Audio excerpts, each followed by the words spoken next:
The Ag Week Soil Health Minute is sponsored by the North Dakota Corn Council and the North Dakota Soybean Council. Soil health is getting a lot of attention these days, and you may be wondering about using some of the ideas on your farm.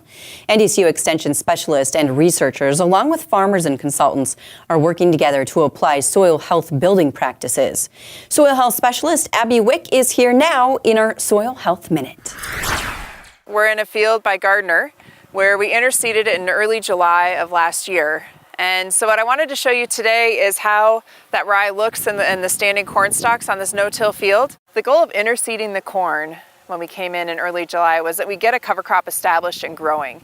And then once the corn came off, we could leave the stalk standing, turn off the chopping head, and then have that cover crop or the cereal rye that we put in it come through and start really growing in the fall and using some extra moisture. Cereal rye is one of the only cover crops that will overwinter in North Dakota. It can take the cold winters. When I clear away probably about a square foot of soil between the corn stalks here, we have quite a few cereal rye plants that survived, and they did very well. And so now once the temperatures warm up, they'll start taking off and growing really well this spring.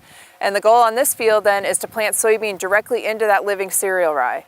And in doing that, we're gaining trafficability, so we can get across the field easily, especially in a no-till situation. If it's a little bit wet, we now have something green to drive on. One of the great things about having cereal rye here in the spring is that it will compete with weeds.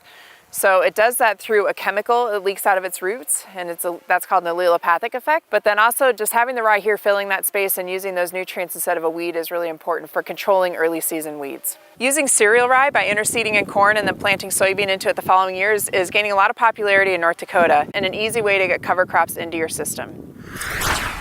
You can get updates on the NDSU Soil Health webpage and by following Abby on Twitter at NDSU Soil Health.